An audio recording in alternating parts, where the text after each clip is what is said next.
تو ہم صبح نکلتے تھے شکار کے لیے، تیتر کا شکار ہوتا تھا، اور شام کو 100 70 60 50 40 اتنے تیتر مارتے، پھر آپ اپنا ان کو بھوننا کھانا۔ یہ جو اللہ نے کہا ہے نا وَخْفِضْ جَنَاحَكَ، کہ ایمان والوں کے لیے پر بچھا، ساڑھے پر ہوندے نہیں یا ہاتھ ہوندے ہیں، پر بچھاؤ۔ ہمارے تو بازو ہیں، اللہ کہہ رہا ہے پر بچھاؤ۔ وہ جب تیتر کو باہر نکالتے تھے، بیچ میں کھلی جگہ آ جاتی تھی، تو چاچا سردارا وہ ایک جھاڑی کے پیچھے بیٹھ کے نا تیتری کی آواز نکالتا تھا، اس پر بیچارے وہ دھوکے میں آ کے باہر نکلتے تھے، ان پر ہم فائر کرتے تھے۔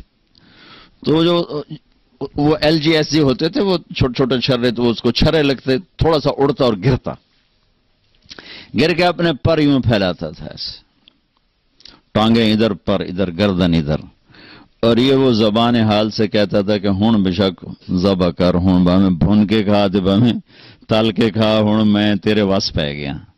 یہ تعبیر قرآن نے استعمال کی ہے یہاں، کہ ایمان والوں کے آگے ایسے بچھ جاؤ کہ ان کی زیادتیاں بھی برداشت کرو، ان کی سختیاں بھی برداشت کرو، اور اجر اللہ پہ چھوڑ دو، اللہ تمہارا اجر کبھی ضائع نہیں کرے گا۔ قدردان ہے، قدردان ہے، قدردان ہے۔ آپ نے بنی اسرائیل کے ایک آدمی کا واقعہ سنایا کہ وہ اللہ کی بارگاہ میں پیش کیا گیا، فرشتوں نے کہا بھائی تیرے پاس کوئی نیکی ہے؟ وہ کہنے لگا کوئی نہیں۔ کہا بھائی تو سوچ کے بتا، کہنے لگا کوئی نہیں، خالی نہ نماز نہ روزہ نہ ذکر نہ تلاوت۔ اب ایک کچھ، کہنے لگا ہاں ایک ہے، میں تاجر تھا، جس سے لینا ہوتا تھا تو میں نوکروں سے کہتا تھا کہ انذر الموسر، بھائی پیسے لینے میں سختی نہ کیا کرو، جو جب دے دے لے لیا کرو، تنگ نہ کیا کرو، جو جب دے دے دے دیا کرو، جو دے سکتا ہے۔ وَتَجَاوَزُوا عَنِ الْمُعْسِرِ، اور جو دینے کے قابل نہیں رہا تو میں کہتا تھا معاف کر دو۔ کہا اے ایک نیکی ہے جو تسی سمجھو، باقی میرے پلے کھ نہیں۔ تو اس کا کیس اللہ کے سامنے لگا، تو فرشتوں نے کہا یا اللہ اس کا صحیفہ خالی ہے، یہ ایک بات بتاتا ہے۔ تو اللہ تعالیٰ نے فرمایا میرے بندے کیا ہے تیرے پاس؟ تو وہ اس نے کہا یا اللہ میں ویسے تو خالی ہوں، بس میں تاجر تھا، تو جن سے پیسے لینے ہوتے تھے اور وہ دے سکتے تھے تو ان کو تنگ نہیں کرتا تھا کہ دو تو دو، وعدہ آ گیا وعدہ آ گیا، ڈھیل دیتا تھا، اور جو دینے کے قابل نہیں رہتے تھے ان کو میں معاف کر دیتا تھا۔ تو اللہ تعالیٰ فرمائیں گے میرے بندے تو میرے بندوں کو معاف کرتا رہا، چل میں بھی تجھے آج معاف کرتا ہوں، جا۔ حسن سلوک اتنی بڑی دولت بھائیو، دنیا پھری ہے، 6 بر-اعظم کئی دفعہ پھرنے کا موقع ملا ہے، عبادت والے کروڑوں ہیں، علم والے کروڑوں ہیں، حج عمرے والے کروڑوں ہیں، ذکر تلاوت والے کروڑوں ہیں، روزے والے کروڑوں ہیں، اخلاق والے کروڑ اکٹھے کروں تو ایک بھی نہیں ملتا۔ دکھ سے کہہ رہا ہوں، 10 کروڑ میں شاید میں 10 بھی نہ نکال سکوں جو توڑنے والے سے جوڑتے ہوں، جو زیادتی کرنے والے کو معاف کرتے ہوں، جو نہ دینے والے کو دیتے ہوں۔ یہ اخلاق کا معیار اللہ کے نبی نے بیان فرمایا ہے کہ آپ نے کہا ابو ہریرہ اپنے اخلاق تو اچھے کر، کہا یا رسول اللہ وہ کیا ہیں؟ تو جو میں نے پہلے آپ کو حدیث میں کہا تصل من قطعک، توڑنے والے سے جوڑ، وتعطی من حرمک، جو نہیں دیتا اس کو دے، وتعفو عن من ظلمک، جو زیادتی کرتا معاف کرتا۔ کئی عالی اخلاق ہیں، یہ کر، یہ جنت نہیں جنت الفردوس اے چابی۔ تو بھائیو اسلامی اخلاق کے ساتھ زندگی گزارو، اپنی تجارت میں سچائی لاؤ، دیانتداری لاؤ، صدق و امانت لاؤ، لین دین میں کھرے ہو، جس کا دینا ہے وقت پہ دو، جس سے لینا ہے محبت سے اس سے ڈیمانڈ اور مطالبہ کرو، بے عزت نہ کرو۔ دیکھو میں چونکہ ساری تجارت دنیا میں ادھار پہ چلی گئی ہے، تو وہاں فیصل آباد کا ایک بازار ہے سوتر منڈی جہاں اربوں کے کاروبار روزانہ ہوتے تو روزانہ سر پاٹ رہن گریبان پاٹ رہن تیری ماں تے تیری فلانی تے تیری فلانی. تو میں نے ایک دفعہ ان کو جمع کیا. میں نے کہا دیکھو بھائی یا ادھار دینا چھوڑ دو, تمہارا ظرف نہیں ہے تو ادھار دینا بند کر دو. اگر ادھار دینا ہے تو پھر یہ گالیاں دینا چھوڑ دو, ورنہ تمہارا گھاٹا زیادہ ہے. 10 کروڑ 10 ارب کیا پوری دنیا بھی ایک آدمی تمہاری نگل گیا ہے تو پکڑا جائے گا قیامت کے دن. لیکن تم نے ماں بیٹی کی گالی دے دی تو جرم تیرا بھی گھٹ کوئی نہیں, کیونکہ ماں بیٹی کی گالی دینا اللہ کے عرش کو ہلا دیتا ہے. تو بھائیو آپ سے گزارش ہے اچھے اخلاق کے ساتھ یہاں زندگی گزارو اور مسلمان بن کے رہو, امتی بن کے رہو, امتی بن کے رہو. فرقہ واریت کا شکار نہ ہو, تعصب کا شکار نہ ہو, نفرتوں کا شکار نہ بنو, مسلم بن کے رہو. ہوا سماکم المسلمین من قبل, اللہ نے ہمیں قرآن میں کہا کہ میں نے تمہارا نام مسلمان رکھا ہے. اپنے آپ کو مسلمان بنا کے رکھو. پوری دنیا پھرا ہوں, جو فرقہ واریت کی آگ پاکستان میں ہے کہیں نہیں دیکھی. اور ہندوستان اس کے ساتھ مطلب ایک ہی ٹکڑا ہے, بنگلہ دیش میں بھی اتنے, لیکن ہندوستان پاکستان میں نفرت کی انتہا ہے. تو آپ لوگوں کی روٹس چونکہ وہیں سے ہیں تو میں آپ کے سامنے ہاتھ جوڑتا ہوں کہ بطور مسلم زندگی گزارو. بس سب کو گلے سے لگانا سیکھو. میرے نبی نے تو منافقوں کو بھی گلے سے لگایا کہ اپنے آپ سے دور نہیں ہونے دیا. حالانکہ آپ تو اندر دیکھ رہے تھے کہ یہ سب منافق, لیکن اپنی مجلس سے کسی کو نہیں اٹھایا کہ تو منافق ہے, اٹھ جا میری مجلس سے. کسی کو بتایا نہیں سوائے حضرت حذیفہ کے, وہ بھی اس لیے بتایا کہ کل کو کوئی نقصان ہونے لگے تو ایک آدمی کو پتا ہو کہ بھئی یہ آدمی ٹھیک نہیں. کسی کو خبر نہیں دی. ایک منافق سردار تھے زید, وہ آ کر کہنے لگے یا رسول اللہ ایمان یہاں ہے کفر یہاں ہے, ایمان لاتا ہوں میرے لیے دعا کر دے. تو آپ نے اس کے یہاں ہاتھ رکھا کہ اللہ اس کی زبان کو سچا کر دے, دل کو صاف کر دے, اس ایمان سے سینہ بھر دے. وہ کہنے لگے یا رسول اللہ میں منافقوں کا چودھری ہوں, آپ کو سارے منافقوں کا پتہ بتاؤں. آپ کو تو پہلے ہی پتہ تھا, لیکن چونکہ اور لوگ بیٹھے تھے کہ نہیں بنے میں کسی کا نہیں بتانا, جو آئے گا ہم سینے سے لگائیں گے, جو نہیں آئے گا اس کا معاملہ اللہ پہ چھوڑیں گے. تو میرے نبی نے تو منافقوں کو بھی سینے سے لگا کے رکھا. عبداللہ بن ابی جیسے کا جنازہ پڑھا دیا, جبکہ حضرت عمر روک رہے ہیں کہ اب یہ کیا کر رہے ہیں, یہ منافق ہے. شاید بخشا جائے, شاید بخشا جائے. حالانکہ ابو جہل چھوٹا مجرم ہے اور عبداللہ بن ابی بڑا مجرم ہے. ابو جہل جحیم میں ہے اور عبداللہ بن ابی حاویہ میں ہے. حاویہ سب سے نیچے ہے, حاویہ کے اوپر جحیم ہے. حاویہ منافقوں کے لیے, اس میں عبداللہ ہے, اور جحیم مشرکین کے لیے, اس میں ابو جہل ہے. وہ ابو جہل سے بڑا اسلام کا دشمن تھا, یوں لگ, چونکہ اس نے اپنے آپ کو مسلمان کہا, ایسے لگا کے رکھا. ایک دن ان کے بیٹے عبداللہ, ان کا نام بھی عبداللہ تھا, اللہ کے نبی پانی پی رہے تھے کہ یا رسول اللہ تھوڑا پانی تو بچا دیں. کہنے لگے کیا کرو گے, کہ اپنے باپ کو پلاتا ہوں شاید اس کے اندر ایمان چلا جائے. تو آپ نے دے دیا. وہ گیا گھر کا, ابا یہ پانی تو پی لے. تو کیا ہے یہ, کہ یہ اللہ کے نبی کا جھوٹا ہے, پی لے شاید تیرے اندر ایمان آ جائے. تو آگے کم وقت کہنے لگا جا وہاں پیشاب لے کے آ, وہ پی لوں گا یہ نہیں پیوں گا. پیشاب لے کے آ, وہ پی لوں گا یہ نہیں پیوں گا. تو ان کو اتنا غصہ چڑھا, وہ گیا یا رسول اللہ مجھے اجازت دے میں اس منافق کی گردن اڑا دوں, بیٹا ہو کر میں اس منافق کی گردن اڑا دوں. کہ عبداللہ تیرا باپ ہے, قدر کر. میں نہیں چاہتا لوگ کہیں محمد اپنے ساتھیوں کو قتل کراتا ہے, جاؤ اس کی خدمت کرو, تیرا باپ. جنازہ پڑھا, اپنا کرتا اتار کے کفن کے طور پر دیا, اور اس کو قبر میں اتار چکے تھے. آپ ذرا دیر سے پہنچے, اس کو دوبارہ قبر سے باہر نکلوایا, اس کے منہ میں اپنا لعاب ڈالا کہ شاید بخشش ہو جائے. اس منظر کو دیکھ کر 100 منافقوں نے کلمہ پڑھا. تو بھائیو میں آپ کی منت کرتا ہوں کہ یہاں آپ امت بن کے رہو, مسلم بن کے رہو. جو تمہارا عقیدہ ہے, جو تمہاری سوچ ہے, اس کو گلے سے لگا کے رکھو. لیکن دوسروں کو احترام دو، عزت دو، سب کو اپنا پسند. سارے ہم نے تو غیروں کو اپنا بنانا تھا، ہم نے اپنوں کو غیر بنا دیا. تو کتنی بڑی ظلم و زیادتی کی بات. جس کے دل میں ذرہ کے برابر بھی ایمان اٹکا رہ گیا ایک دن جنت میں جائے گا.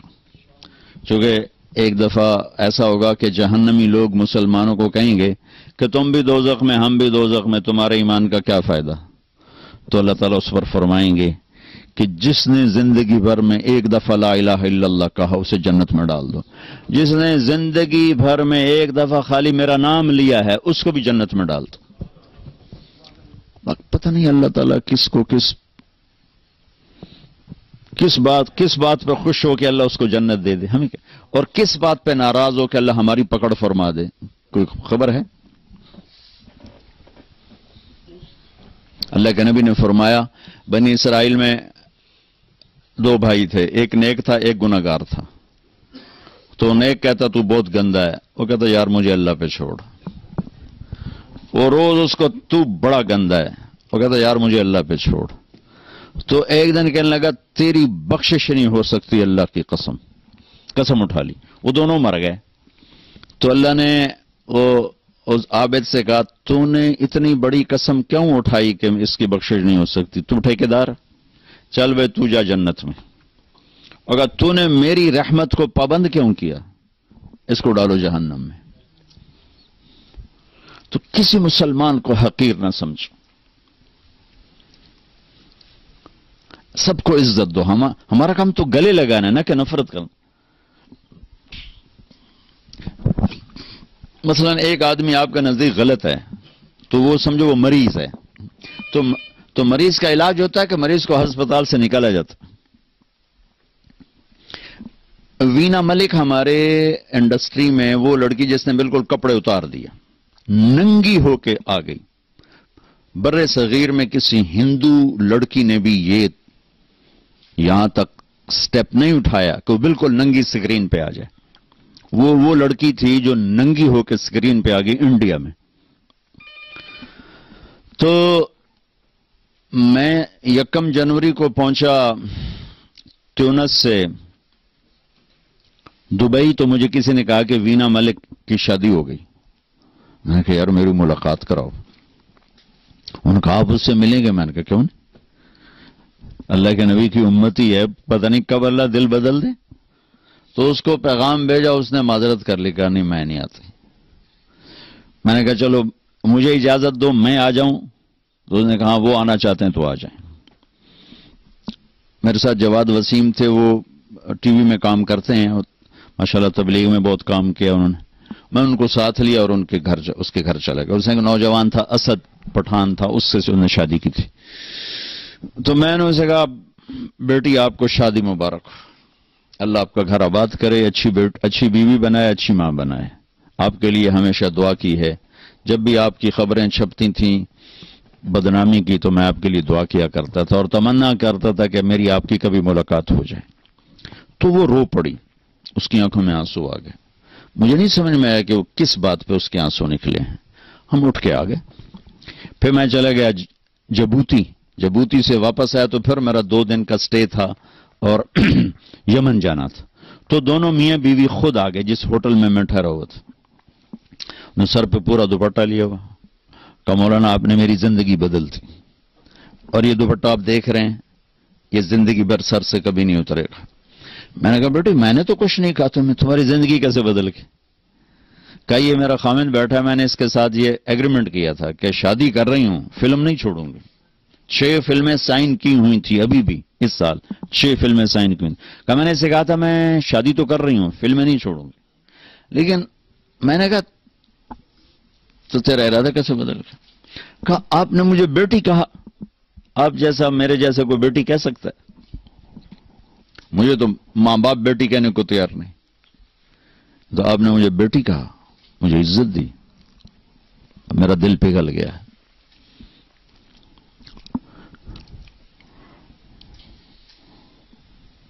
تو ہمارا کام تو قریب کرنا ہے نا، دور کرنا تو ہمارا کام نہیں ہے. تو امت میں اختلاف تو صحابہ کے دور سے ہے. نبی کے دور سے ہے، بخاری شریف کی روایت ہے، آپ نے ایک لشکر بھیجا یہودیوں کا علاقے پر حملہ کرنے، بنو قریظہ، فرمایا کہ من کان یؤمن باللہ والیوم الآخر فلا یصلین العصر الا فی بنی قریظہ، کہ جو اللہ اور آخرت پر ایمان رکھتا ہے وہ عصر کی نماز بنو قریظہ کے علاقے میں جا کے پڑھے، اور نماز کا وقت پہلے ہی داخل ہو چکا تھا، انہوں کو روانہ کیا۔ بنو قریظہ رہتے تھے قباء سے آگے، جو مسجد قباء ہے نا اس سے بھی آگے رہتے تھے، ان کے ابھی کھنڈرات وہاں ہیں۔ نماز کا وقت تنگ ہو گیا تو صحابہ نے تو وہ لشکر میں سے بعض وہ بھائی نماز پڑھو، نماز قضا ہو رہی، دوسروں نے کہا بھائی اللہ کے نبی نے کہا تھا بنو قریظہ میں پڑھنی، انہوں نے کہا اس کا مطلب یہ نہیں تھا کہ قضا کر دو، اس کا مطلب تھا جلدی پہنچو۔ دوسروں نے کہا بھائی ہمیں یہ نہیں پتا، جو کہا ہے ویسے کریں گے۔ انہوں نے کہا بھائی ہم نماز نہیں چھوڑ سکتے۔ تو صحابہ دو جماعتوں میں تقسیم ہو گئے، ایک نے وہاں کھڑے ہو کے عصر پڑھی، ایک نے آگے جا کے قضا پڑھی۔ اگلے دن اللہ کے نبی تشریف لے گئے۔ اب دیکھیں دو بالکل اپوزٹ سمت ہیں، یا یہ غلط ہے یا یہ غلط، یا ٹھیک ہے یا یہ ٹھیک ہے۔ تو دونوں نے اپنا معاملہ پیش کیا، تو اب خاموش رہے۔ خاموش رہنے، نبی کے خاموش رہنے کا مطلب تصدیق ہوتا ہے کہ تم نے بھی ٹھیک کیا ہے، تم نے بھی ٹھیک کیا۔ تو ہمیں سینہ کھلا رکھے۔ عبداللہ بن عمر رفع یدین کرتے تھے، عبداللہ بن مسعود نہیں کرتے تھے۔ حضرت معاویہ رضی اللہ عنہ ایک وتر پڑھتے تھے، عبداللہ بن عباس 3 وتر پڑھتے تھے۔ یہ سب صحابہ کے کام ہیں۔ آپ نے کبھی اونچی آمین بھی کہی ہے، کبھی آہستہ آمین بھی کہی ہے۔ تو ہم اس پر آپس میں نفرتوں کا شکار نہ ہوں۔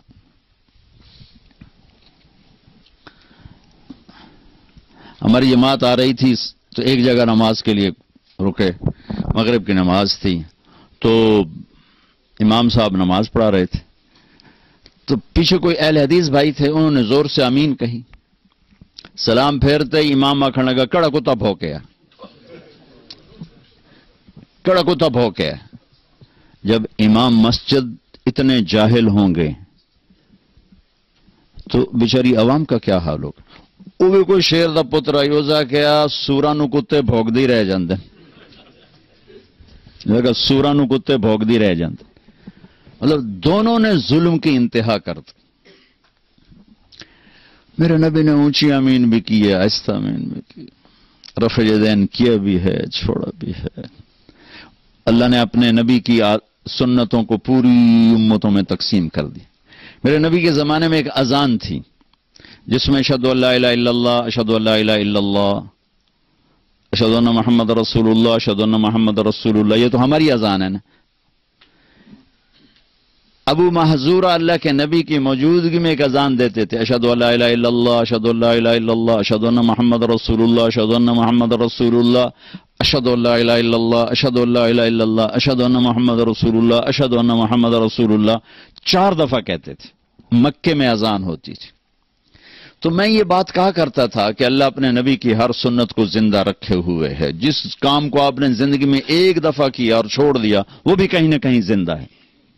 تو یہ اذان مجھے کہیں نہیں نظر آئی، نہ کہیں سنی۔ خیال آتا تھا یار اے اذان کدی نہیں سنی۔ ابھی میں جب موریتانیہ گیا، موریتانیہ، تو وہاں میں نے اذان سنی تو یہ اذان تھی 4 دفعہ۔ تو چونکہ فجر کا وقت تھا تو کبھی کبھی حرم شریف میں بھی تہجد کی نماز میں یہ اذان ہوتی ہے۔ میں نے سمجھا شاید یہ وہی تہجد والا قصہ ہے، لیکن جب ظہر کی اذان بھی ویسی ہوئی، عصر کی بھی ہوئی، مغرب کی بھی، پھر میں نے پوچھا، میں کہا یار اے تھوڑی اذان کیویں ایویں ہی ہے سارا سال؟ انہوں نے کہا ہم یہی اذان دیتے ہیں۔ میں نے کہا واہ میرے مالک، آج میری بات پر تو نے مہر لگا دی کہ میں یہ کہا کرتا تھا کہ اللہ نے اپنے نبی کی ہر ادا کو زندہ رکھنا ہے۔ کوئی کہیں پر زندہ ہے، کوئی کہیں پر زندہ ہے، کوئی کہیں پر زندہ ہے، کوئی کہیں پر زندہ ہے۔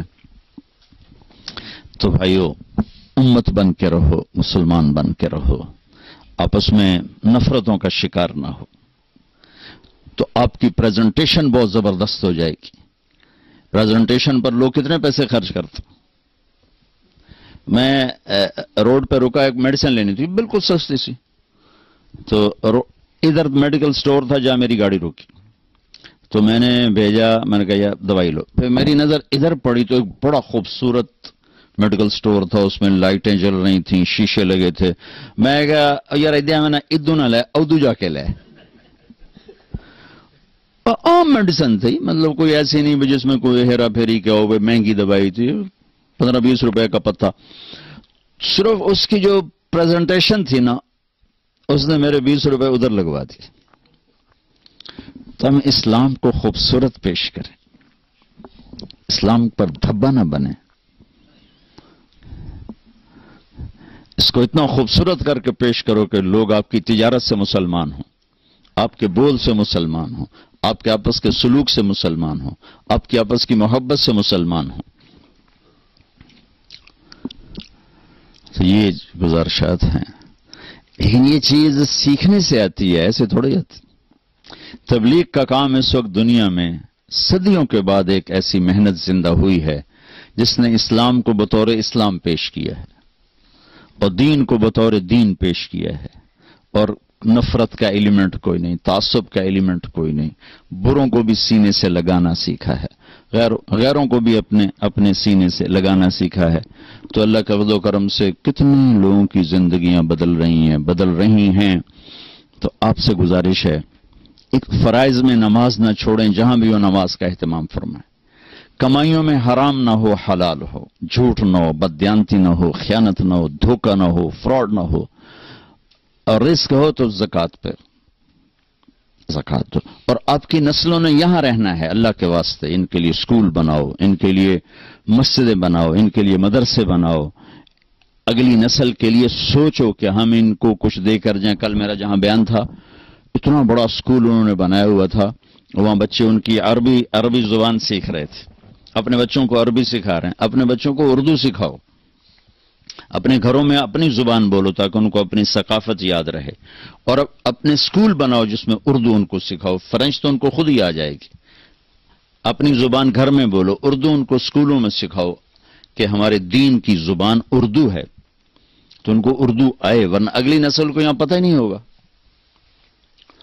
پاکستان میں مال خرچ کرنے کے بجائے یہاں خرچ کرو. اگر آپ کے بچے یہاں ہیں، آپ کے پاسپورٹ یہاں کے ہیں، تو اب یہ آپ کا ملک ہے. یہاں جتنے لوگ باہر پیسے کما رہے ہیں، ان کا پیسہ پیچھے یا کوٹھیوں پہ لگ رہا ہے، یا شادیوں پہ لگ رہا ہے، یا سیاست پہ لگ رہا ہے، یا لڑائیوں پہ لگ رہا ہے. یہ 4 چیزوں میں ان کا پیسہ ضائع ہو رہا ہے.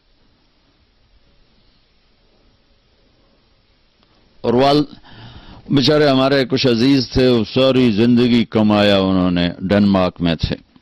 جتنا کماتے ماں پیو اتنا بے رحمی سے انہوں نے ان کا پیسہ برباد کیا رشتہ داروں نے، کہ وہ آج بھی فقیر ہیں.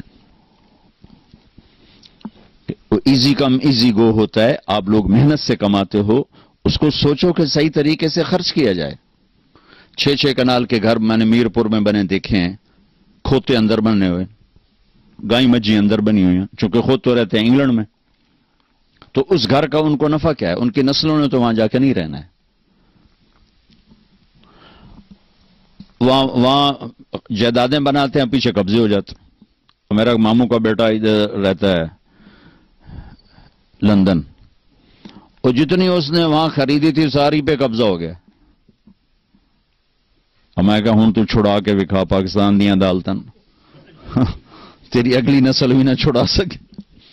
وکیل بادشاہ ایڈا طاقتور ہے، ایک گھنڈی پاوے گا 1 سال ٹپا دے گا، اگلے سال 2 گھنڈی پاوے گا 1 سال ہو ٹپا دے گا. تو یہاں پیسہ خرچ کرو، مسجدیں بناؤ اچھی بڑی بڑی، سکول بناؤ اچھے، یہاں مال خرچ کرو. ہاں تمہارے وہاں غریب رشتہ دار ہیں، ان پہ خرچ کرو، والدین ادھر ہیں ان پہ خرچ کرو. لیکن ایسے جائیدادیں خریدنا، اگر نسلیں یہاں ہیں، پاسپورٹ یہاں ہے، تو پیچھے جائیدادیں نہ بناؤ، یہاں بناؤ. یہاں ان کے لیے پروگرام دے کر جاؤ، یا ان کے لیے مساجد دے کر جاؤ، یا ان کے لیے سکول دے کر جاؤ، یہاں ان کے لیے مدرسے دے کر جاؤ، تاکہ اگلی نسل کے پاس اسلام کو لینے کا راستہ تو ہو. ماشاءاللہ انگلینڈ میں جا کر دیکھو انہوں نے کیسے اسکولوں کے جال بچھا دیے، مدرسوں کے جال بچھا دی. تو یہ چند گزارشات ہیں بھائیوں کی خدمت میں، اس پر ضرور غور فرمائیں، ضرور غور فرمائیں، ضرور غور فرمائیں۔ آپس میں پیار محبت سے رہیں، نفرت سے نہ رہیں۔ تعصب، نہ مذہب کا تعصب ہو، نہ قوم کا تعصب ہو، نہ علاقے کا تعصب ہو، نہ زبان کا تعصب ہو۔ رواداری کے ساتھ، کھلے دل کے ساتھ رہنا سیکھو اور فرائض کو زندہ کرو۔ یہ سب کام آسان ہو جائے گا اگر آپ صرف ایک ویکنڈ تبلیغ میں لگانا شروع کر دیں، صرف ایک ویکنڈ، زیادہ نہیں، ایک ویکنڈ تبلیغ میں جانا شروع کر دیں تو انشاءاللہ پوری زندگی بدل جائے گی۔ تو نیت کرتے ہیں، کریں گے انشاءاللہ اس کے سارے بھائی۔ اللہ آپ کو بہت بہت جزائے خیر عطا فرمائے۔ آپ کے آنے کی بہت خوشی ہوئی۔ اس دفعہ ان بھائیوں نے ایک مسجد میں کیا تھا، وہ اتنی بڑی مسجد تھی، اس کے نیچے بھی ہال تھا، اوپر بھی تھا، سارا بھر چکا تھا، نیچے بھی اوپر بھی، اس سے اوپر بھی تھا، وہ سارا بھر چکا تھا۔ بہت خوشی ہوئی، بہت خوشی ہوئی۔ یہ ذوق و شوق جذبہ اللہ تعالیٰ مزید بڑھائے، آپ کو یہاں مزید ہمت عطا فرمائے، اللہ تعالیٰ آپ کو کشادہ رزق دے تاکہ آپ اسلام پہ خرچ کریں، بچوں کے لیے خرچ کریں۔ اگر آپ کی کمائیوں میں حلال ہوگا تو انشاءاللہ بڑھتا رہے گا، سچائی ہوگی تو بڑھتا رہے گا، دیانتداری ہوگی تو انشاءاللہ بڑھتا رہے گا۔ اس میں کوئی گھاٹا بھی آئے گا تو انشاءاللہ وہ پلس ہی ہے، مائنس نہیں ہے، چونکہ اللہ اس کے رسول کی اطاعت اور اس کی رضامندی میں ہے۔ اللہ تعالیٰ آپ سب بھائیوں کا قبول فرمائے، اور یہ اس طرح اللہ ہمیں جمع کرتا رہے، ہم آتے رہیں۔ کبھی کبھی آنا ہوتا ہے، ویزے کے بھی بڑے مسائل ہوتے ہیں، تو جب مل جاتا ہے تو میری کوشش ہوتی ہے کہ میرا کوئی سفر ہو جائے، بھائیوں سے دوستوں سے ملاقات ہو جائے۔ آپ کے آنے کا بہت بہت شکریہ، بہت بہت مہربانی۔ اللہم لک الحمد کما انت اہلہ فصلی علی محمد کما انت اہلہ وفعل بنا ما انت اہلہ انک اہل التقوی و اہل المغفرہ۔ ربنا آتنا فی الدنیا حسنہ وفی الآخرۃ حسنۃ وقنا عذاب النار۔ یا اللہ ہمارے ان سارے بھائیوں کو قبول فرما، ہم سب کو قبول فرما، ان کو، ان کی نسلوں کو، اولادوں کو، بچوں کو، بچیوں کو اسلامی زندگی سے آراستہ فرما، تقوی کا زیور عطا فرما، آپس میں محبت نصیب فرما۔ یا اللہ امت بن کے رہنے والا بنا، ہمیں تعصب سے بچا، نفرتوں سے بچا، عداوتوں سے بچا۔ یا اللہ الفت و محبت کی فضا قائم فرما، ان سب بھائیوں کو کشادہ بابرکت رزق عطا فرما۔ یا اللہ انہیں خرچ کرنے والا ہاتھ دے، یا اللہ مانگنے والا ہاتھ نہ ہو، دینے والا ہاتھ بنا۔ یا اللہ یہاں ان ہماری نسلوں کے لیے اسکول، مدرسے، کالج، یونیورسٹیاں مسلمان بنانے والے بنے، ان کو اتنے اسباب عطا فرما، یہ ان کو یہاں اسلام کے پھیلنے کا ذریعہ بنا، سچائی والا بنا، صدق والا بنا، امانت والا بنا، دیانت والا بنا۔ یا اللہ، یا اللہ، یا اللہ ان ساری جو ہماری نسلیں یہاں ضائع ہو گئیں اور اس گندے ماحول کا شکار ہو گئیں، وہ ہمیں واپس لوٹا دے، وہ ہمیں واپس لوٹا دے، وہ ہمیں واپس لوٹا دے۔ جو ہمیں بیمار ہیں صحت دے دے، جو تنگی کا شکار ہیں فراخی عطا فرما دے، جو ہم میں سے آگے چلے گئے ان کے درجے بلند فرما، جب ہم جانے لگیں تو ایمان پہ خاتمہ نصیب فرما۔ وصلی اللہ تعالی علی النبی الکریم، آمین برحمتک یا اللہ۔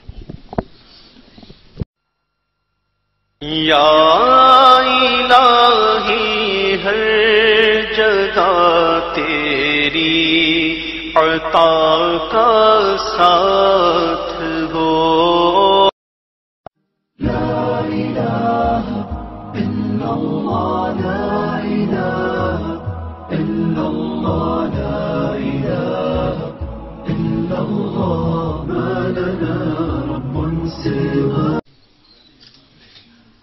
اب بیٹھ جاؤ بھی بس، اب باقی بعد میں کھینچ لیں، اب تشریف رکھیں بیٹا، بس کروا، آ جاؤ ادھر، آ جاؤ ادھر، آ جاؤ۔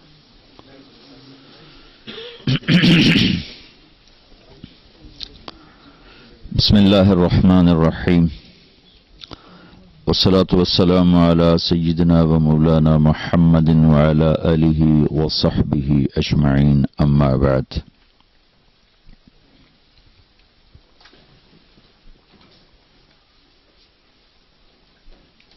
اللہ تعالیٰ نے ہمیں زندگی گزارنے کا وہ طریقہ دیا ہے جس میں ہر عمل سے جنت کو بنایا جا سکتا ہے۔ عبادت تو ہے ہی بڑی مختصر، 5 نمازیں، 1 مہینہ روزے اور زکوٰۃ مالدار پر، اور حج مالدار کے ساتھ صحت مند ہونا بھی شرط، صحت مند نہیں تو اس پر بھی فرض کوئی نہیں.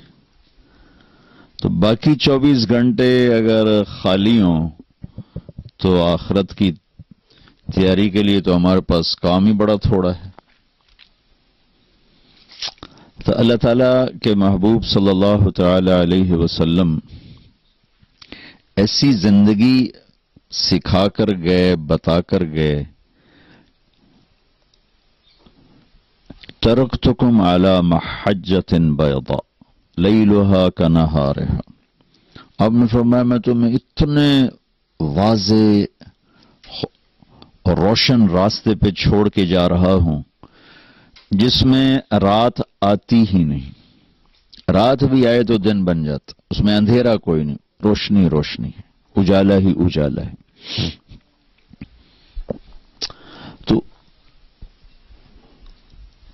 آپ نے مسجد کے ذریعے سے جنت کیسے بنانی ہے، گھر کے ذریعے سے جنت کیسے بنانی ہے، بازار کے ذریعے سے آخرت کو کیسے بنانا ہے، فقیری میں آخرت کو کیسے بنانا ہے، دولت میں آخرت کو کیسے بنانا ہے، بادشاہی میں آخرت کو کیسے بنانا ہے، صحت میں، بیماری میں، زندگی کے جتنے روپ ہیں ہر روپ میں آخرت زیادہ سے زیادہ کیسے بنے، یہ میرے نبی دے کر گئے ہیں. لا رہبانیت فی الاسلام کہ میرے دین میں رہبانیت کوئی نہیں ہے. ان میں بھی نہیں تھی. رہبانیت ابتدعوها. اللہ تعالیٰ نے کہا کہ میں نے تو تمہیں نہیں کہا تھا جنگلوں میں جا کے بیٹھ جاؤ، تم نے خود ہی شروع کیا. ابتدعوها کہ یہ تم نے خود شروع کیا. میں نے آسمان سے اتارے ہوئے کسی دین میں رہبانیت کو نہیں رکھا. تو ایک دفعہ ایک سفر سے واپس آ رہے تھے تو ایک جگہ کھجوریں تھیں، چشمہ تھا. تو ایک صحابی کے جی میں آیا کہ میں یہیں بیٹھ کے اللہ اللہ کروں، لیکن میں پہلے اللہ کے نبی سے پوچھ لوں. تو ان سے پوچھا یا رسول اللہ یہ چشمہ، یہ کھجور، میں چاہتا ہوں یہیں بیٹھ کے اللہ اللہ کروں. تو آپ نے فرمایا کہ اما انی لم ابعث بالیہودیت ولا النصرانیہ. کہ ان دونوں مذہبوں میں رہبانیت آئی تھی، یعنی انہوں نے خود اختیار کی تھی نہیں کہ دیکھو میرے دوست میں یہودی طریقہ، عیسائی طریقہ لے کر نہیں آیا، ولیکنی بعثت بالحنیفیت السمحہ. میں ایک واضح روشن سیدھا راستہ لایا ہوں اور جو آسان ہے، نرم ہے. سمحہ نرم. اور ایک دوسری حدیث میں وَجَعَلَهُ سَهْلًا سَمْحًا وَاسِعًا. اللہ نے اسے آسان بنایا، نرم بنایا، کشادہ بنایا. وَلَمْ يَجْعَلْهُ ضَيِّقًا. اور اس میں کوئی تنگی نہیں رکھی. تو زندگی کے ہر شعبے میں اور ہر جگہ، ہر دیس میں اللہ کو راضی کرنے کے سارے راستے ہمارے نبی بتا کر گئے ہیں. آپ یہاں اس دیس میں ہیں، پہلی صدی میں بھی لوگ نکلے لیکن ان کے دل و دماغ پر اسلام تھا. تو وہ نکلے سارے، یہ جو جتنا مشرق وسطی ہے، انڈونیشیا، ملائیشیا، فلپائن تک، یمنی تاجر. آپ لوگ بھی اکثر مجھے بتایا گیا کہ تاجر بیٹھے ہوئے ہیں. یمنی تاجر بحری راستوں سے بڑے واقف تھے. تو انڈونیشیا میں، ملائیشیا میں، فلپائن میں اور کاشغر سے آگے جتنا چین ہے، اس میں جتنا اسلام پھیلا ہے تاجروں نے پھیلا ہے. تو صرف پیسہ بنانے کے لیے نہیں نکلتے تھے، اپنا سودا بھی بیچتے تھے، اسلام کو بھی پیش کرتے تھے. تو انہوں نے دنیا کا سب سے بڑا اسلامی ملک انڈونیشیا ہے، پاپولیشن کے لحاظ سے بھی، رقبے کے لحاظ سے بھی. وہاں خون کا ایک قطرہ نہیں گرا جہاد کے نام پر، اور سارا انڈونیشیا مسلمان ہو گیا۔ کچھ علاقوں میں رہ گئے غیر مسلم، ورنہ وہ 90-95% میں گیا انڈونیشیا مسلمان ہے، وہ بہت اچھے مسلمان ہیں، کوئی لڑائی نہیں، کوئی جھگڑا نہیں ہماری طرح، جھوٹے مقدمے، جھوٹی لڑائیاں، ناک کی انہوں دی ناک کنجی ہی کوئی نہیں تو لڑتا ہی کوئی نہیں۔ جتنا ملائیشیا ہے اس میں کہیں تلوار نہیں چلی اور سارا اسلام پھیل گیا۔ فلپائن میں اب اس وقت 17% مسلمان ہیں، ایک دور میں یہاں 70% مسلمان تھے، پھر جب اسلام کی محنت مٹی تو آہستہ آہستہ آہستہ اسپین نے قبضہ کیا وہاں، تو اس سے بہت بڑا فرق پڑا اور بہت ساری نسل اسلام سے نکل گئی۔ یہ جنوبی امریکہ وینزویلا کا ایک عرب مجھ سے چمٹ کے پھوٹ پھوٹ کے رونے لگا اور کہنے لگا اگر تم یہ تبلیغ والے نہ پہنچتے تو ہماری ساری کی ساری یہاں نسلیں اسلام چھوڑ جاتی، تم لوگوں کی تو فعل اللہ نے ہمارا ایمان بچایا اور ہم مسلمان کھڑے ہوئے، اور 1 کروڑ کے قریب مسلمان پورے جنوبی امریکہ میں اسلام سے فارغ ہو گئے۔ کسی نے ان کو تبلیغ نہیں کی، ان کو ماں باپ نے بتایا نہیں، صرف کمانے میں لگے رہے، تو اگلی نسل جب وہ مرے تو اگلی نسلوں کو پتہ ہی نہیں تھا کہ ہم کون ہیں۔ اس طرح ان کے اندر اسلام سے نکلنا کوئی کسی اسکیم کے تحت نہیں ہوا، ماں باپ کی غفلت کی وجہ سے ہوا کہ دن رات بس کمانے میں تو اولاد کو ٹائم نہیں دیا، وہ بہت کمزور نکلے، آگے وہ مر گئے تو ان کو پتہ ہی نہیں تھا کہ ہم کہاں سے آئے اور کون ہیں۔ اربوں کی نسلیں اسلام چھوڑ گئی۔ تو اللہ تعالیٰ نے ایک تو اللہ کے نبی نے ایک تو ہمیں عبادات بتائیں کہ وہ ہماری بنیاد اور اساس ہیں کہ اس کے بغیر تو عمارت نہیں کھڑی ہو سکتی۔ 24 گھنٹے کی زندگی میں اگر آپ تجارت کر رہے ہیں تو سچائی اور دیانت اور امانت، التاجر الصدوق الامین، تجارت ہو، صداقت ہو اور امانت ہو، تو اللہ کے نبی نے کہا نبیوں کے ساتھ حشر ہوگا، مع النبیین والصدیقین والشہداء والصالحین۔ اس کی تجارت میں سچائی ہو، اس کی تجارت میں امانت ہو، اس کی تجارت میں دھوکہ نہ ہو، جھوٹ نہ ہو، اور حلال ہو، حرام نہ ہو، اور جب اللہ رزق دے تو زکوٰۃ دے، تو اس کا حشر اللہ نبیوں کے ساتھ فرمائیں گے۔ جو ٹاپ 10 صحابہ ہیں جن کو ایک مجلس میں جنت کی بشارت ملی، ابو بکر جنتی، عمر جنتی، عثمان جنتی، علی جنتی، زبیر جنتی، طلحہ جنتی، سعد بن ابی وقاص جنتی، ابو عبیدہ جنتی، عبد الرحمن بن عوف جنتی، سعید بن زید جنتی، یہ سارے بڑے لوگ تھے، ان میں کوئی چھوٹا آدمی نہیں، یعنی سارے قریشی ہیں۔ قریشی بڑا خاندان ہے، ساری دنیا کا سب سے بڑا خاندان قریش ہے، یہ سب قریشی ہیں، ان میں کسی اور قبیلے کا کوئی آدمی نہیں، سینکڑوں قبائل تھے عرب کے، صرف قریش میں سے ہیں۔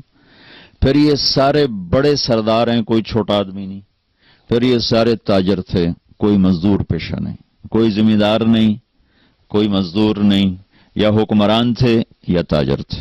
ابو بکر، عمر، عثمان، علی، یہ اللہ نے ان کو حکومتیں عطا فرمائیں۔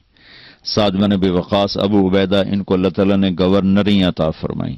طلحہ رضی اللہ تعالیٰ عنہ جبکہ کوئی اتنے وسائل نہیں تھے تو ان کے بحری جہاز چلتے تھے تجارت۔ عبد الرحمن بن عوف کے لیے اللہ کے نبی نے دعا کر دی تھی، اللہ تیری تجارت میں برکت دے، دعا کر دی تھی۔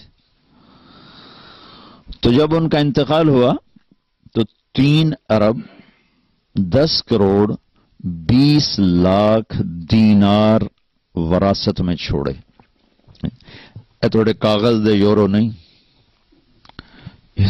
یہ تو ہمیں بنیا بے وقوف بنا گیا، کاغذ پکڑا کے ہمیں سیٹھ بنا دیا۔ بلا کاغذاں دی کوئی گل، ساڑے بڑے لگے جاؤ جتنے مرضی یورو لے لو، یورو پہ، پاؤنڈ بھی پیا، ڈالر بھی پیا، یورو بھی پیا۔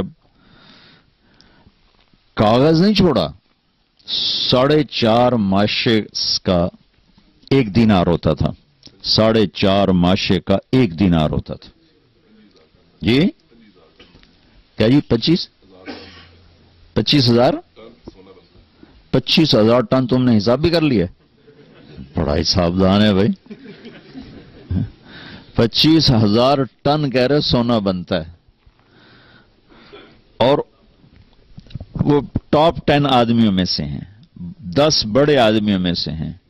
یہ تو ابھی میں نے بتایا جو انہوں نے سکے چھوڑے، ڈھلے ہوئے سکے، 3 ارب 10 کروڑ 20 لاکھ دینار، 1,000 گھوڑے، 1,000 اونٹ، 10,000 بکریاں، اور سونے کے ٹائلز جو ویسے تھیں سکے میں نہیں تھیں، وہ اولاد میں، بچے بچیوں بیگمات میں جب تقسیم فرمایا گیا تو وہ آریاں کاٹتے کاٹتے ٹوٹ گئے. اور اللہ کے نبی نے ٹائٹل کیا دیا کہ عبد الرحمن تو رحمان کا تاجر ہے. اور عمر رضی اللہ تعالیٰ عنہ نے کتنا ان پر اعتماد کیا جب ان کا انتقال کے قریب خنجر لگا تھا تو انہوں نے 6 آدمیوں کی شورا بنائی، 6 آدمیوں کی، کہ یہ مل کر میرے بعد خلیفہ چنیں گے. تو یہ فیصلہ فرمایا 4 ایک طرف ہوں، 2 ایک طرف ہوں، 5 ایک طرف ہوں، 1 ایک طرف ہو، تو اکثریت پہ فیصلہ کر دیا جائے. اور اگر 3 ایک طرف ہوں اور 3 دوسری طرف ہوں تو پھر جس 3 میں عبد الرحمن بن عوف ہو اس کے مطابق فیصلہ کیا جائے. تو اس آدمی کی، آپ اس زمانے کے وسائل دیکھیں کتنے تھوڑے تھے. آپ تو نیٹ پر بیٹھ کے کروڑوں اربوں کے سودے کر سکتے ہیں، ساری دنیا سے مال اٹھا سکتے ہیں، مال بیچ سکتے ہیں. خالی نیٹ پر آپ نے یوں انگلیاں گھمانی. اور اس زمانے میں جہاز نہیں، ٹرک نہیں، موٹریں نہیں، اونٹوں کی تجارت ہے، گھوڑوں پہ تجارت ہے، یا کشتیاں ہیں، بادبانی کشتیاں ہیں. اور اس بندے کو اللہ نے کتنا دیا، اور وہ اللہ کو کیسے راضی کر کے گئے، کس اعلیٰ پیمانے پر اللہ کو راضی کیا کہ 10 بڑے آدمیوں میں ان کا شمار ہوتا. ابو بکر فی الجنہ، عمر فی الجنہ، عثمان فی الجنہ، علی فی الجنہ، زبیر فی الجنہ، طلحۃ فی الجنہ، سعد بن ابی وقاص فی الجنہ، عبد الرحمن بن عوف فی الجنہ، ابو عبیدہ بن الجراح فی الجنہ، سعید بن زید فی الجنہ. یوں 10 کو آپ نے ایک مجلس میں خوشخبری سنائی کہ یہ سب جنتی. تو ان لوگوں نے اپنا مال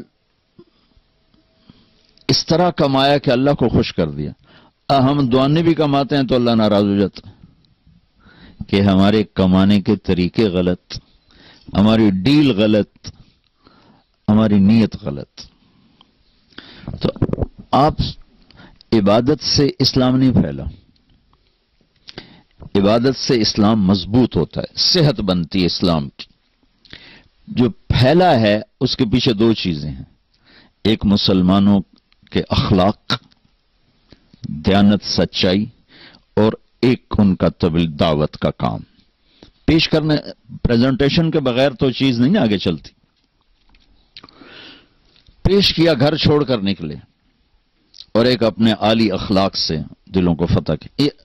ابھی اب کیا گزرا زمانہ ہے. میں بیلجیم میں تھا تو ایک بچہ سیالکوٹ کا ایک ازبکستان کی لڑکی کو لے کر آیا، کہا جی یہ مسلمان ہونا چاہتی، آپ کلمہ پڑھا دیں. میں نے آپ کے بیان کے کچھ اس کو ترجمے کر کے بتائے تھے تو وہ کہتی کہ وہ اس کے ہاتھ میں کلمہ پڑھوں گی اس کے سامنے. ٹھیک. تو میں نے اس بچی سے پوچھا کہ بیٹی تم اسلام کیوں لا رہی ہو، کس چیز سے متاثر ہوئی؟ تو اس نے کہا کہ میں اس نوجوان کے اخلاق سے متاثر ہو کر مسلمان ہو رہا. تو ابھی بھی اخلاق میں اتنی طاقت ہے کہ وہ بچہ نہ عالم تھا، نہ کوئی امام مسجد تھا، نہ کوئی بزرگ، ایک عام نوجوان، داڑھی بھی نہیں تھی، کلین شیو تھا، سیالکوٹ کا. کہ اس نوجوان کے اخلاق سے متاثر ہو کر میں نے کلمہ پڑھا ہے. پھر میں نے اس سے پوچھا تم اس سے شادی کرو گے؟ ہاں کروں گی. پھر میں نے ان کا نکاح بھی پڑھا دی. ابھی بھی اخلاق میں اتنی طاقت ہے کہ جیسے خوشبو پھیلتی ہے نا اسے کوئی روک نہیں سکتا، ایسے ہی اسلامی اخلاق یہ ایسی خوشبو ہے جسے کوئی روک نہیں سکتا۔ تو آپ بھائیوں کی خدمت میں گزارش ہے، آپ اور دنیا میں رہتے ہیں، اپنی اگلی نسلوں کو اسلام پر باقی رکھنا، خود اسلام پہ باقی رہنا، اور ان کے بھی اسلام میں آنے کے لیے سوچ بچار کرنا۔ اس کے لیے کوئی لمبے چوڑے وظیفے نہیں ہیں، صرف اپنے کردار کو ٹھیک کرنے کی ضرورت کہ آپ میں کوئی جھوٹ بولنے والا نہ ہو، کوئی دھوکہ دینے والا نہ ہو، اپنی تجارت کو غلط راستوں سے چلانے والا نہ ہو، کہ اسلام کے اصولوں پر تجارت قربان کرے، تجارت پہ اسلام کو قربان نہ کرے۔ کیونکہ منزل کے متعین کرنے سے راستے بدل جاتے ہیں۔ ایک آدمی نے ہالینڈ جانا ہے تو وہ دوسرے راستہ اختیار کرے، ایک آدمی نے ڈوور جانا ہے تو دوسرا راستہ اختیار کرے گا، ایک آدمی نے پاکستان جانا ہے تو وہ اور کیریئر پر جائے گا، ایک نے امریکہ جانا ہے وہ دوسرے کیریئر پر جائے گا۔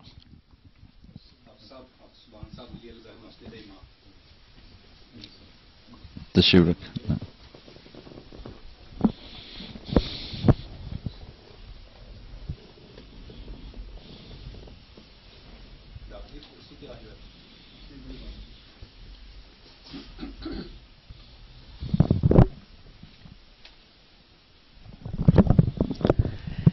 تو بھائیو، اپنی تجارت میں، اپنی معاشرت میں، اپنی زندگی میں اللہ کو اپنا مطلوب بنائیں کہ ہم اللہ کو راضی کریں گے، اور اللہ کی رضا کے لیے 24 گھنٹے کی زندگی کا ہر عمل جو اللہ کے رسول کا بتایا ہوا ہے وہ اللہ کو راضی کرنے کا سبب اور وسیلہ ہے اور ذریعہ ہے۔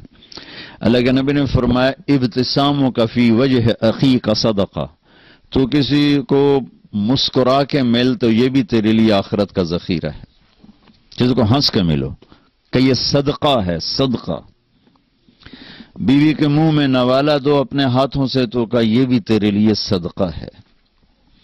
بیوی سے حسن سلوک ہے، اگر بچوں سے بھی محبت فطری ہے، بیوی سے بھی محبت فطری ہے، لیکن اس میں کچھ عدم تربیت کی وجہ سے غصے اور انا اور رسم و رواج تو خلیج پیدا ہو جاتی ہے، اور یہ خوبصورت تعلق یہ بدصورت بن جاتا ہے۔ لیکن اگر ایک آدمی تھوڑا سا رعایت کر کے اپنے بیوی سے اچھا سلوک رکھتا ہے، اس کا دل نہیں دکھاتا، اس کو بے عزت نہیں کرتا، اس کو خوار نہیں کرتا، اس کو عزت دیتا ہے، اس میں کوئی کمی ہے تو اس کو برداشت کرتا ہے، تو میرے نبی نے فرمایا سب سے پہلے جو عمل انسان کے ترازو میں تولا جائے گا، سب سے پہلا عمل وہ بیوی سے سلوک تولا جائے گا۔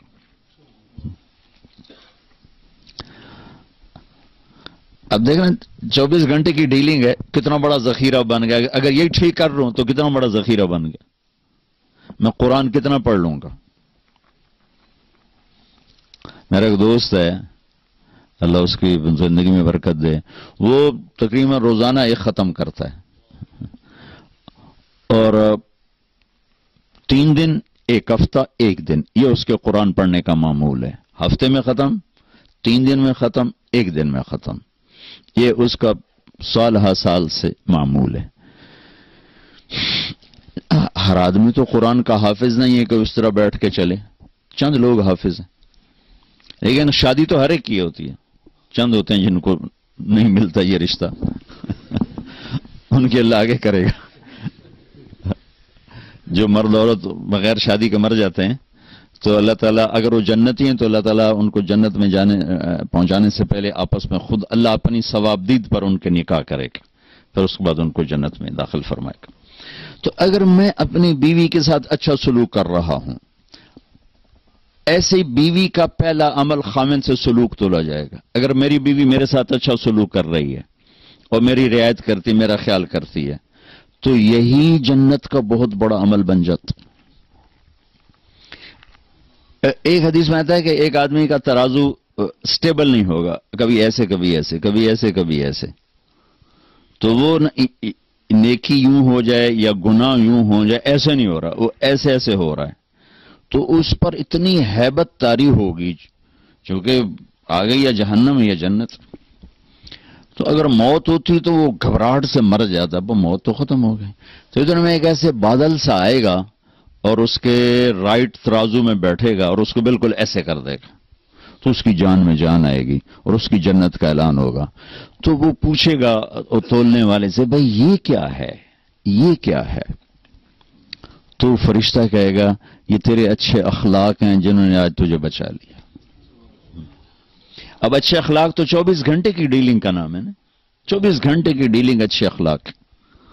عبادات 24 گھنٹے ہو نہیں سکتی، سارا سال روزہ رکھنے والا کوئی نہیں مل سکتا، ساری رات جاگنے والا کوئی کروڑوں میں شاید کوئی ایک ہوگا.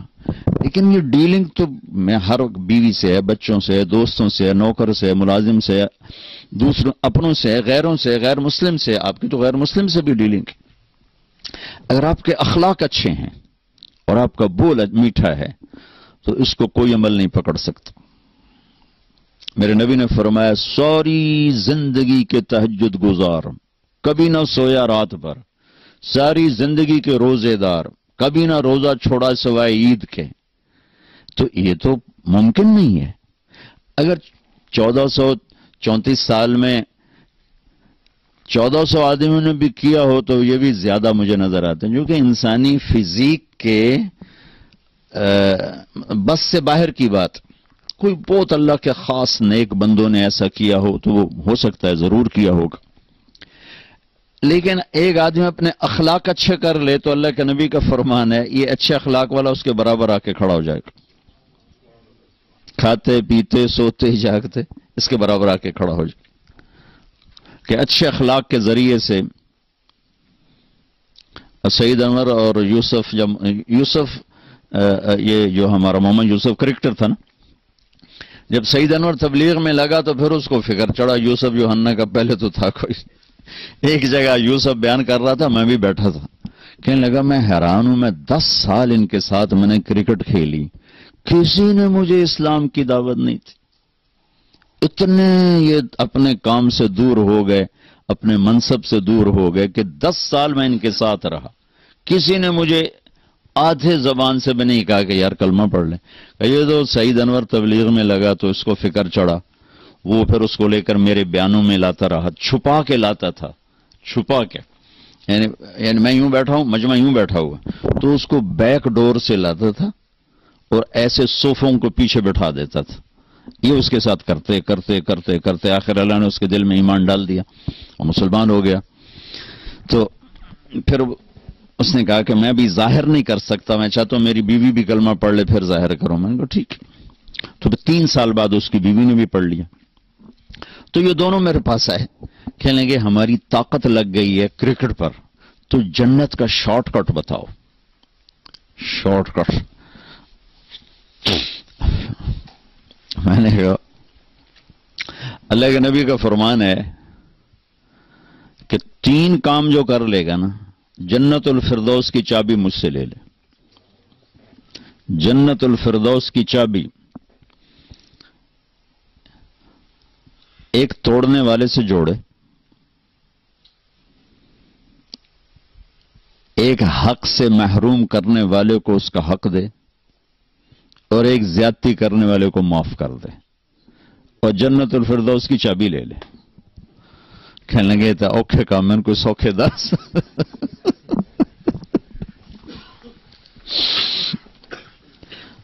میں نے کہا کہ شارٹ کٹ کے لیے تو پھر اوکھا ہی کام چاہیے. اسلام کا مشکل ترین سبق اچھے اخلاق اور خوبصورت ترین سبق اچھے اخلاق. ہر چیز کی ایک میک اپ ہوتا ہے نا جس سے وہ چیز خوبصورت ہو جاتی. ہر چیز کا ایک میک اپ ہے جس سے وہ چیز خوبصورت ہو جاتی. تو اسلام کا جو میک اپ ہے وہ اچھے اخلاق. جیسے ہمارا میک اپ جو لباس ہمیں زینت دیتا. عورت کا میک اپ زیور ہے، اس سے وہ خوبصورت ہو جاتی. تھوڑا کلر وغیرہ لگانے اس سے وہ خوبصورت ہو جاتی. اسلام کا لباس، اسلام کا زیور، اسلام کا میک اپ، اسلام کا حسن، وہ ہمارے اچھے اخلاق جس سے وہ خوبصورت ہو جاتا. اس کو کوئی چیز نہیں پکڑ سکتی. ہمارے نبی نے لمبی نمازیں پڑھی تو اللہ نے منع کر دیا. ما انزلنا علیک القرآن لتشقى، میرے محبوب اتنی لمبی نہ پڑھ کے آپ کے پاؤں ہی پھٹ جائیں. اب پاؤں پہ ورم آ جاتا تو نہ کرنا، درمیانی پڑھ، درمیانی. آپ نے سارا مال خرچ کر دیا، اللہ نے اس سے بھی روک دیا. لا تبسطها كل البسط فتقعد ملوما محسورا، میرا نبی نے ایسا بھی نہ کہا. کچھ اپنے لیے رکھ، کچھ خرچ کر. جس کام کے لیے آئے تھے تبلیغ، اس میں اپنا سینہ جلایا تو اللہ نے اس سے بھی روک دیا. فلا تذهب نفسك عليهم حسرات، میرا نبی تبلیغ تو کر پر اپنا اندر نہ جلا، اپنا اندر نہ جلا. اب یہ 3 بڑے کام ہیں. دنیا کا سب سے بڑا کام تبلیغ ہے کہ 1.25 لاکھ نبیوں نے تبلیغ کی ہے اور کوئی کام نہیں کیا. اور پھر عبادات میں سب سے بڑی عبادت نماز ہے، اور اس کے بعد سب سے بڑی عبادت مال کا خرچ کرنا ہے، سخاوت. اللہ کہا میرے نبی سخاوت ضرور کر، درمیانہ. نماز لمبی پڑھ، درمیانی. تبلیغ ضرور کر، اپنے آپ کو ختم نہ کر. اچھا، لیکن جب ہمارے نبی نے اخلاق اچھے دکھائے تو اللہ نے اس پر شاباش دی. انک لعلی خلق عظیم، میرے نبی آپ کا رب آپ کو شاباش دیتا، آپ کے اخلاق بڑے زبردست. اور ایک لفظ ہے عربی میں ذو، ایک ہے علی. انک لذو خلق عظیم کا مطلب ہے آپ کے اخلاق بہت عالی شان ہیں. اور انک لعلی خلق عظیم کا مطلب ہے کہ میرے محبوب انسانی تصور میں جتنے بھی اخلاق آ سکتے ہیں اور آئندہ آئیں گے قیامت تک، وہ سب آپ کے غلام بن چکے ہیں. یہ علا کا مطلب ہے. تو اللہ علا کا لفظ لے کر ہے، زو کا نہیں لائے. اور اتنی تعریف کرنے کے بعد کہ آپ کے اخلاق آخری حد تک ہیں، پھر اللہ نے مزید مطالبہ کیا وَخْفِضْ جَنَاحَكَ لِلْمُؤْمِنِينَ، ایمان والوں کے آگے اپنے پر بچھا دو. مزید مطالبہ کیا. اس آیت کو میں کسی تفسیر سے نہیں سمجھاؤں، مطلب تفسیر بھی پڑھی ہے، لیکن اس آیت کو جو میں اچھی طرح سمجھاؤں نا، وہ اپنے کالج دور کے، ہمارا گاؤں دریائے راوی کے قریب ہے، 3-4 میل کے فاصلے پر. ہمارے بچپن میں زراعت بہت کم تھی، جنگل زیادہ تھے، تو دریائے راوی کے ساتھ ایک بیلا تھا بہت بڑا.